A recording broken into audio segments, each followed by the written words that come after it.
Hey there, welcome back guys. Today's video we're going to be showing you how to make a Tesla coil.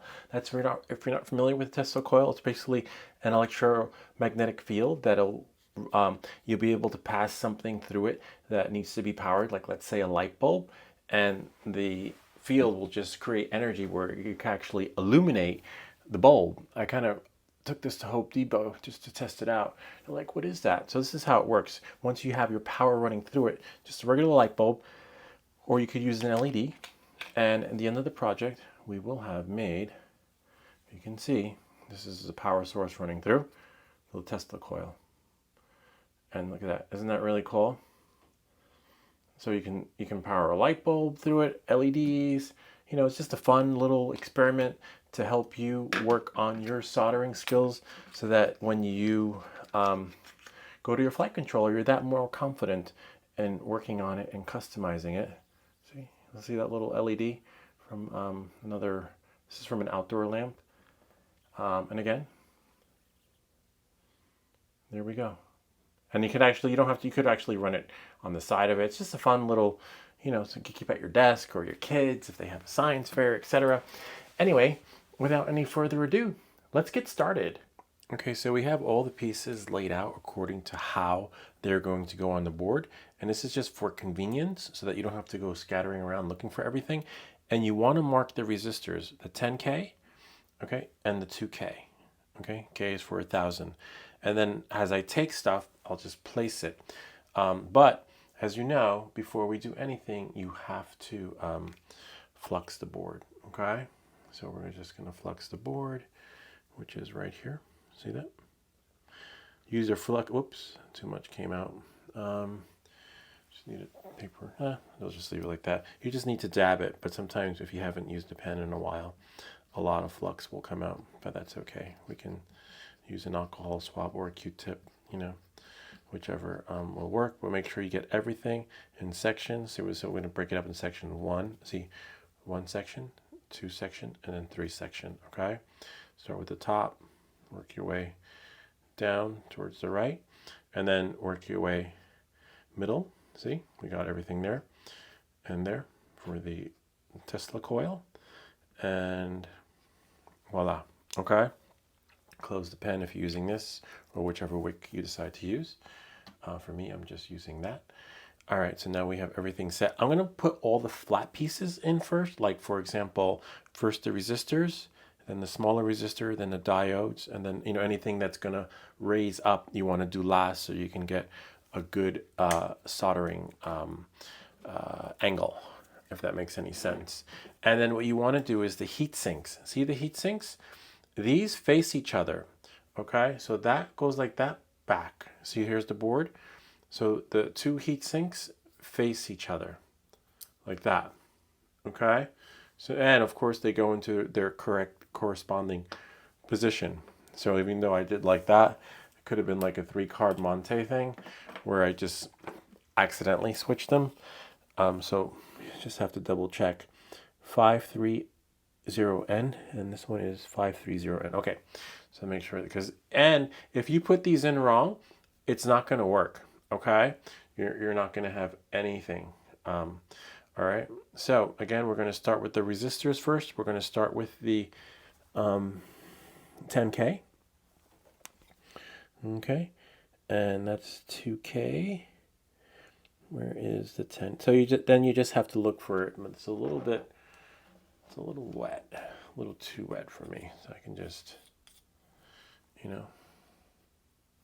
which is fine. You can just wipe it, like the whole board is pretty much like a glazed. See, it's just a little too much. Don't need that much. But as you saw, I just pressed gently and a lot came out. All right. So on that note, now that the board is fluxed, I am looking for the 10K. Let's do 10K first. That's one 10K and that's two 10Ks. So you just want to bend them a little bit so that they just go straight in. So you just do like that, bend and bend. Okay. Okay. So now I'm going to put this one in, into its 10K spot. Remember, we're doing 10K. Well, you can do whichever ones you want actually first, you know? It doesn't have to be the 10K. But as long as you start off flat, you want it to work flat so that basically if it's too raised, it's going to be difficult to work with, okay? So that's one 10K. Brown, red, okay. And then I have to find the other 10K.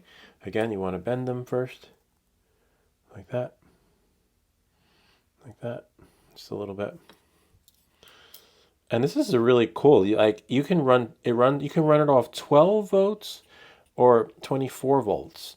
And I actually took it with me to Home Depot just to test the light bulbs to see, like, ooh, I like those bulbs. Because back in the day, I don't know if you guys remember, when you went to Home Depot, you could test the light bulb. Okay, so that's these resistors. Now the next resistors are going to be the 2K. Okay, yeah, you could test the light bulb. Now, I can't tell you how many times I went to Home Depot and had to bring back the bulbs because I could not test them, which was a little bit of a bummer. I was like, hi, I just bought these bulbs. They're not the right color. Or they're not, because there's like white, there's dim, there's like all these different versions of the white. But now, when you go to Home Depot, you can basically test the bulbs out yourself. Yeah, kind of neat, huh? And there's one more. And this is great for working on your soldering skills. Or who knows, or maybe you want a science project to work on, right? Maybe your kid has a science fair. All right, so let's see. We're looking for the other 10K. I know it's here. I feel like, there it goes. It's across from the 10K. This is the 2K. Okay. So for these, we're going to lay the board flat, push down on it, okay? And then push these like this, you can put them at the right angle, okay? And then solder them in, if that makes any sense. So now, make sure your solder is at the right temperature, and you can just press down, right? Or whichever works. Just to make sure your tip is tin. This tip is tin. I always tin my soldering tips after my soldering project. So like, for example, when I'm done with this, I am going to tin it so that it's always ready to use. And you want that. And that's where the flux comes in. This, I actually had to replace my my soldering tip, which is fine. It's easy to do because the other one, you'll know when it's time to replace your tip when the solder doesn't melt anymore. Oops. And when the solder doesn't melt, and no matter how much you put on it, it just doesn't work its magic. The Tessla Coil will work its magic. It's really cool. It's fascinating. For the first time I built one, I was blown away way back. It's just interesting. Basically it's electromagnetic field. My kids call it the, I forget what they call it, energy field. They call it the energy field, which is kind of cool. The kids can call it whatever they want. To them, it's just fascinating. Even to me, too, it's just fascinating. All right, so that's that. So what you want to do is clip everything. I just have to get my pliers. I actually got new ones. I don't know if you remember from the last time, they weren't working. But these work just as good. But I'm still taking the other ones to get sharpened because no need to throw them out. You just have to find someone who can sharpen them, Oops.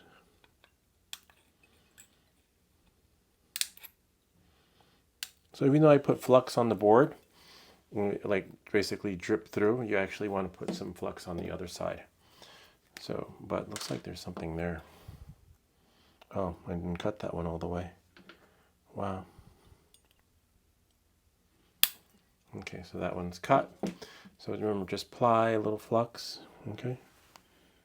A little there. Wow, this pen is, there we go. See that? We applied flux to the side of the board. I applied to the other side because sometimes it comes through. See how it came through? Nice and clean, because it goes through the holes, you know? Except that one, that's fine. It's still a solid connection as long as the coil will work. And you want to keep away the existing remnants of what you cut. So I just have a magnet that I took from my kids' toys that I just use to help pick up stuff that you don't want laying around that can just, you know, cause things to go haywire. All right, so see, now that we got the resistors in, I'm going to put in a capacitor unless there's something else flat. Nope. So I'm going to put in this capacitor. This is the 105. Okay. And this one will be easy to put in because you can lay the board upside down. Don't forget to put flux. If you need more, add more. Okay, so that's that. And these are really cool projects because it's not like you know, once you become comfortable working on something, you know, building something, working on the flight controller just becomes second nature, if that makes any sense. You're like, oh, that's easy, I could fix that. You know, you just tell yourself that because you're building something like a game or a Marble Madness thing. You know, whatever it is that you're building, you're just sort of building, you're working your craft, developing the skill, and having fun at the same time. It's not like, oh, I have an assignment. No, this is fun. At least for me, it's fun. And for those of you guys who actually, you know, want to work on your skills and board placement. So now we're going to do the diodes because the diode would be the second highest thing, and the third highest thing would be the tallest capacitor. And then from the tallest capacitor, we'll do that and then work our way up so that, as you can see, it's going to get harder and harder to flip the board over. So this diode, they're both red diodes, so it doesn't matter. But then remember, the shortest side is the negative side. And so that goes here where there's like a slash. And you can turn the board upside down. And then what we'll do is we'll pull this out a little bit. Okay? And then when we press down, we should be able to solder it onto the board. It's pretty cool. Yeah, so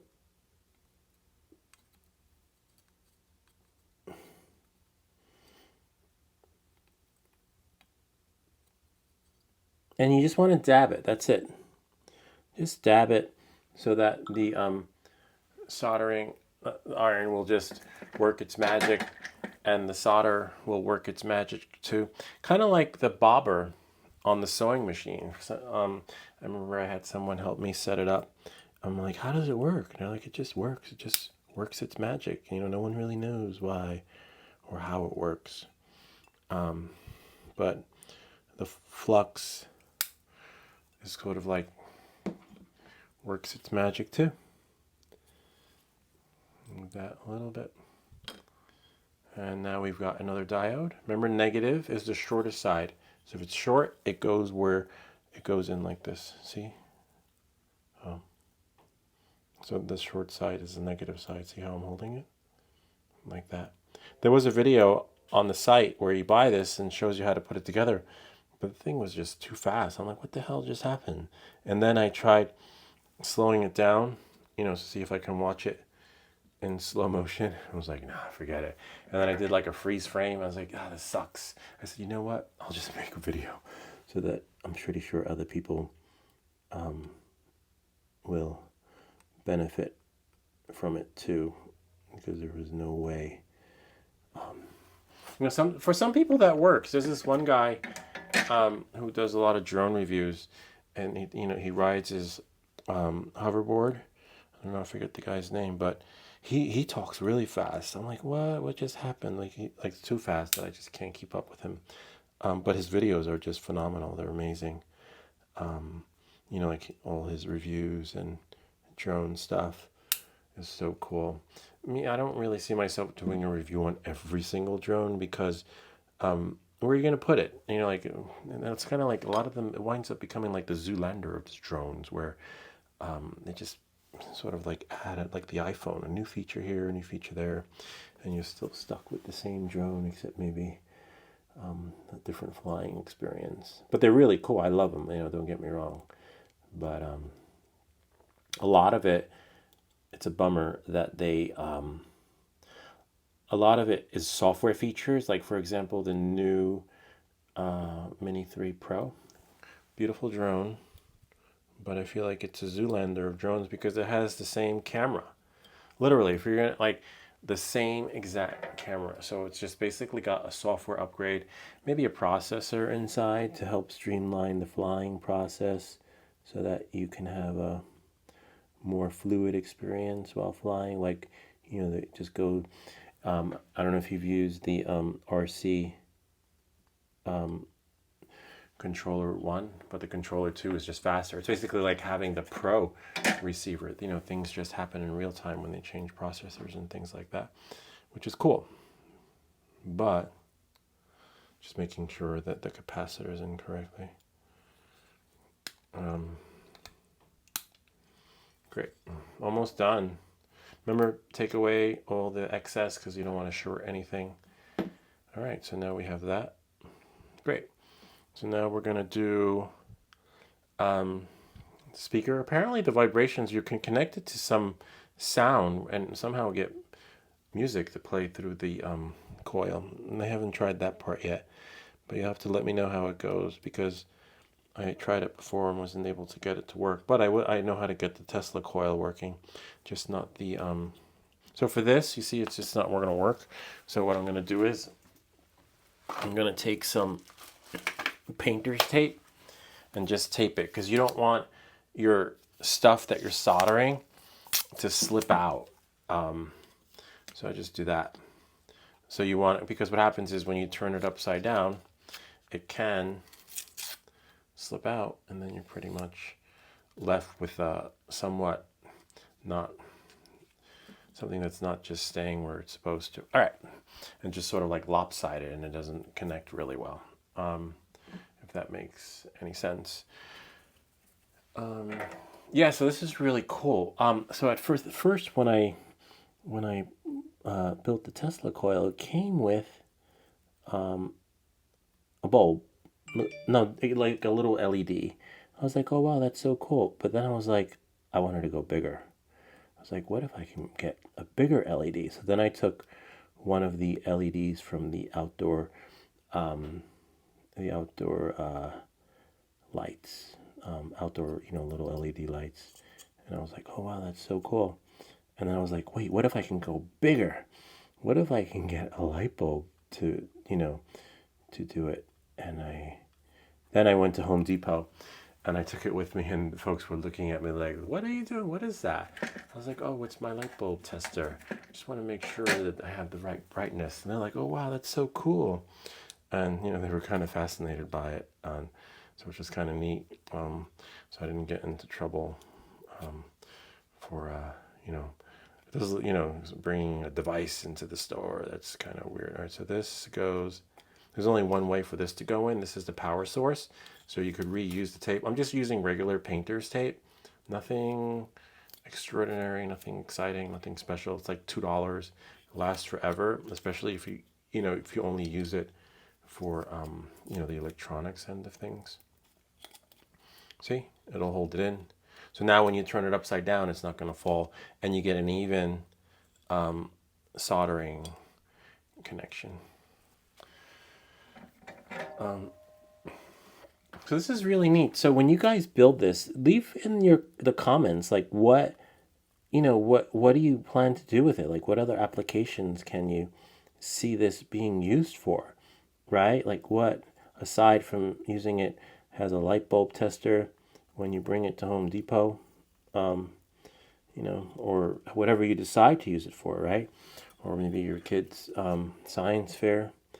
what other uses do you see for the Tessla coil? For me, for like a day, I was like, oh my God, that's so cool. What the fuck just happened? I just lit a light bulb from midair, just from the energy field that was created. My kids love it. They just like, can we see that again? I'm like, yeah, sure. It's interesting, especially for kids. It's like a nice little. Okay, so that's done with that. So now the heat sinks. Remember, with the heat sink, unless you have a really good desoldering iron, then you're pretty much screwed. You're not going to be able to fix it. You might be able to. So make sure that everything is in the right connection, okay? So for example, the first one is 530, okay? So that's this one. Now remember, they face that way. So if it says 530 and the coil's here, that means the back of the coil's there, and this is that way. See, like that? That's 530, and this is going to go in the 530 spot. And remember, you don't get another take. With this one, you can, but it's really hard unless you have this one I can do both at the same time, because just let them hold up each other. Again, I'm going to double check because you've seen me make mistakes before. TP41, that's TP41. So then they go like this. I'm going to take the tape off the power thingy. See, we're almost done. We just got to put the coil on and twist it around and add some power.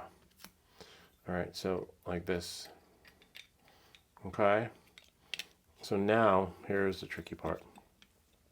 I need something for over here. Maybe the tape? Nope. Maybe this?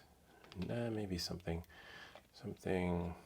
Maybe if I let go, it'll hold itself. Voila. But it doesn't always happen that way. So sometimes you got to find some chims. Maybe I'll just buy some Legos, right? And then just use my spare Lego. Actually, I don't have to buy Legos. My kid's got a whole collection of them. I'll just take, they won't know what's missing, right? They'll be like, did you see my, oh wow, looks like I didn't put enough there. Okay. So I might have to do one side first and then work my way in to another side.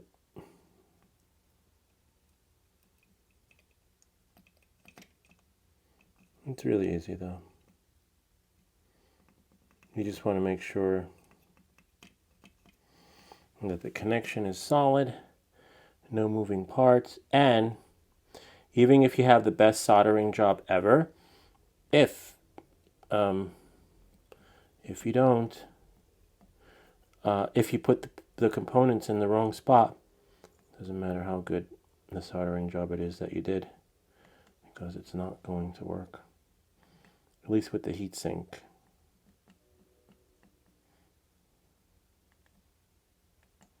Nice, that's it. We'll just do one more. Got it. All right. So now the heat sink's done, but aside from the light bulbs, I was thinking, what if I could go bigger? What if I could make a bigger Tessla coil? And so like, then that's my neighbors. I was speaking to my neighbor today. He's like, yeah, I think it's a little too much out of control. I was like, no, but serious. So then we have that. We'll clip those once we know it's working. This was a light bulb I took from the outdoor lamp from the garden. So now that everything is somewhat level, it doesn't really matter. So we can actually put the put this thing on these little this little stand. So basically, you can build it so it stands on a stand, and that none of the components, are against cotton or cloth or any other electronics, that just get in the way, that can cause interference or short. And this is something you can keep it at work. You put it at your desk, just get a little charger, and when you meet someone, say, hey, you want to see something really cool? And they're like, what's so cool? And I'm like, check this out. Looks like a screw's missing. Hope not. Bummer. Oh, it's hiding right there. was like, wait, I thought I put everything together.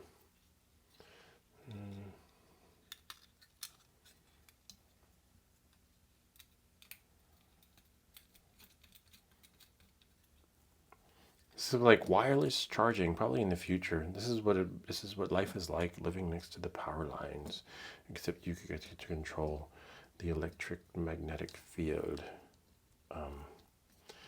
And it's pretty safe. The exposure is not dangerous levels. I have a meter. We could actually test that on another. That's the one that you run around. All right, so now the tricky part. So the longest coil goes out, okay, at the top. The shortest coil goes right there, okay? So what I like to do is, it comes with a little thing where you can stick it. So we want to make sure it sticks to the surface. So first peel the first half and just make sure it's even, okay? On the circle to circle. See that? All right. And then after circle to circle, what you're going to do is peel it off if you can. This is the part I hate, especially when I was working with the drones. It's like it just doesn't, because it's double-sided adhesive, so it doesn't always peel off, but it will. This is the part that can take longer than build it. Then, like, literally, you can spend minutes trying to get this off. I think I got it. Could probably use the tweezers. I don't know, what is your solution to this? Leave it in the comments, because I'm pretty sure this isn't the last project that we're going to do like this. Okay, so for this, you just want it to be just right, so that you can solder. And remember, if the coils are bent, it's not going to work. So you want to make sure that they're straight, okay? Because there's current traveling through there. So if it's broken, then it can't really, it's kind of like stuck, like a pipe being clogged. So what I'm going to do is, damn, I should have, no, it's fine. So even though I didn't do it, I would put solder in the places that need solder first, because that's going to make your life so much easier as you're building the coil. Actually, let me see if I can. And it comes with 2 pieces. I just don't want to, you don't want to mess it up, if that makes any sense. Just peel it off slow, so you still have it. You could leave that like that, and then that like that. It's just hard to see. And if you mess it up, that's okay. Just use the other piece, because you really don't want to mess this up. Okay, so I'm going to fill the holes with solder. This way, when I get the soldering iron in there, I can just, it'll just work.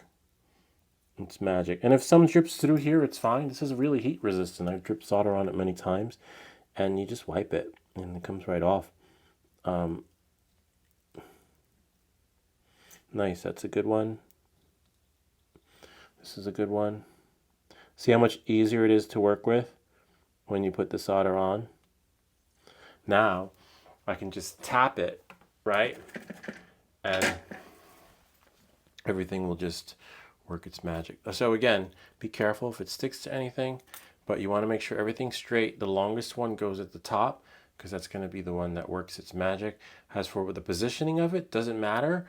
But if you're going to have kids using it, you might want to figure out the best solution to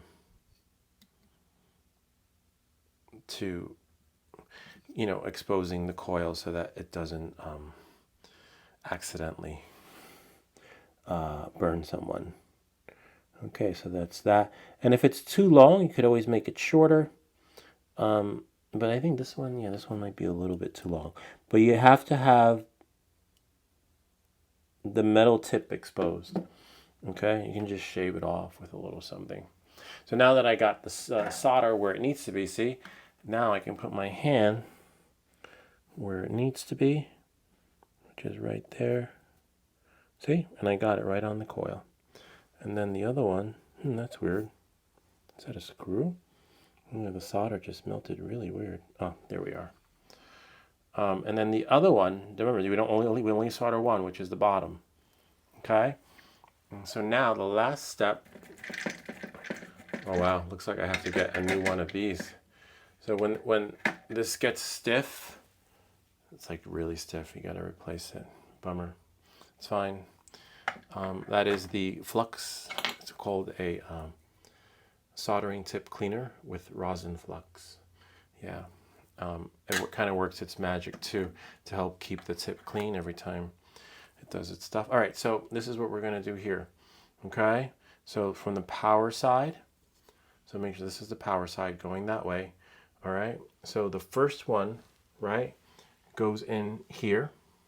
All right, goes in on that side, or whichever side you want, but I'm going to do this side for the LED first. Okay, I'm going to do, interesting. LED first. Move the solder out of the way. I'm going to do LED first, and then just melt it a little bit. Great. That's that.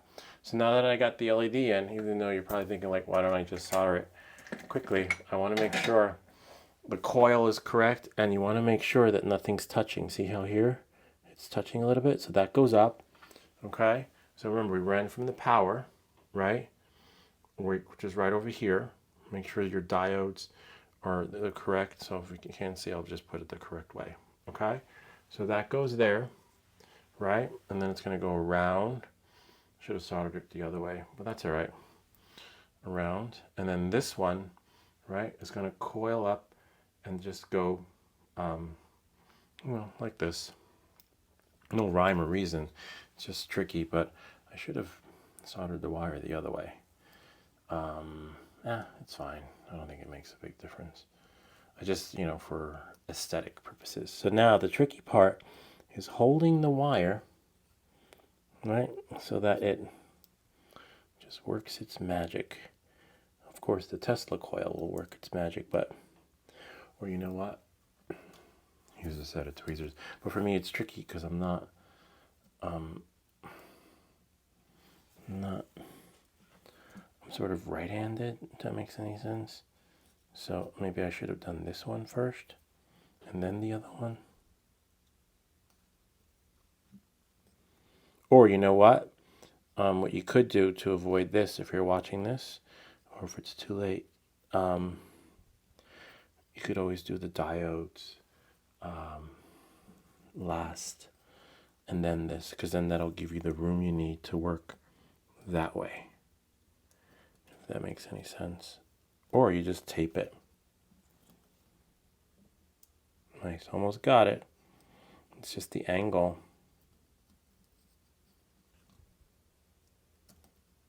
Nice. The angle of getting it to hold in that one position. Got it. All right. So now, if all goes well, according to plan, remember when you're done, retin your tip so it's ready for use. Tweezers didn't really do justice, but finding the right angle. So maybe put these on last and then the other one later. All right, so we have a power source, okay, which is right here. My kids love it. They're like, make me one, make me one. I'm like, sure. All right. So this, I'm going to run 12 volts. This is one I have from back in the day from my laptop. 12 volts work fine. See, it's flashing. 12 volts is okay. You can do 24. It's overkill, but whatever works. I'm not sure what you get with 24. Is that it? Yep. Power's on. The coil's working. So now I'm going to shut off the lights. I'm going to move the Tessla coil out of the way. Here's the light bulb, regular bulb. And now, just going to shut the lights off. Kind of neat, huh? Right there. Now you get like this electromagnetic field that you create. And this is all done. it just works its magic. Isn't that so cool? So I went to Home Depot. I was like, I gotta go brighter. And then I was like, what if I could make a brighter one? I want to make a bigger one of these. Hopefully, without, I just need to get the right stuff. Maybe when I work on that, I'll make that video too. But imagine if we went bigger, what you could power with it. I mean, not bigger in a sense where it's dangerous and emitting electromagnetic fields, and I kind of stopped making YouTube videos because I've been exposed. But just a little bit bigger, a little. That's so cool, isn't that? Here, I'll turn the light on. Oh yeah. Well, not that light. I'll turn this light on. So you see, look, no gimmicks. It's all just, no special effects. I'll turn this light on. And that's it. Oh, so the other thing you have to be careful for is the energy that's being emitted out from there. It's flammable. It's hot. So like, for example, if I put something there, it's going to burn a hole right through it. See? So that's why I was saying for kids, if you're, it's fun, but maybe you want to turn it around so that this is facing down, right? So now it's somewhat safer, but not down into the components, because you don't want the energy going back in, but you can have it facing away and out, right? I feel a little buzz, like a zzz, but it's okay though. I'm still here, channel's still going, video's still happening, don't worry. You'll know if I didn't make it out.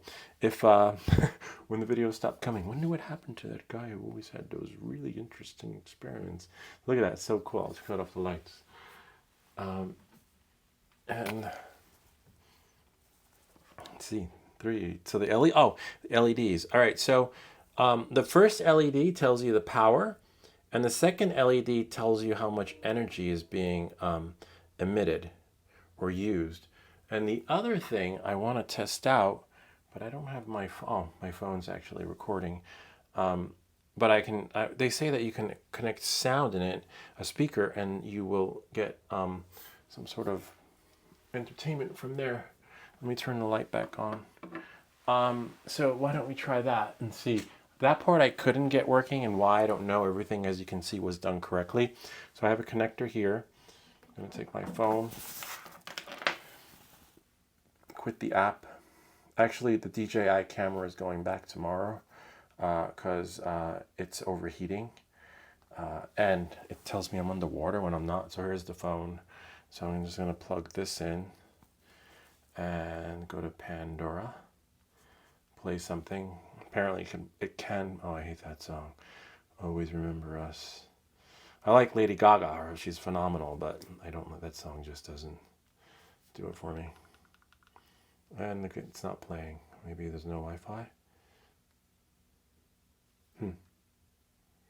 Coffee shop radio. That is coffee shop radio. A Psychedelic Furs is a good station if you like that kind of music. Cat Stevens Radio. Sleep. Oh no, what just happened? Oh, continue to depend advertisements. So it's Pandora still loading, which is a bummer. But we'll get it up and running. It's weird because I thought I was connected to my oops. There we go. We'll just find the radio station, PSY. Psychedelic Furs Radio. Okay, let's see if it'll play that. Alright.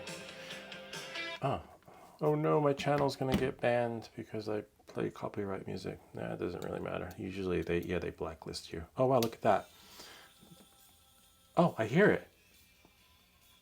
That is so cool. Here, I'll take the speaker off. That is pretty wild. So somehow it's vibrating the music. Hold on. Yeah, that is pretty wild. You hear that? That is pretty neat. I like it. I don't know. So it must be vibrating through the components, right? Because nothing is soldered through there, and then just somehow going in to the speaker. Okay, I'll be quiet.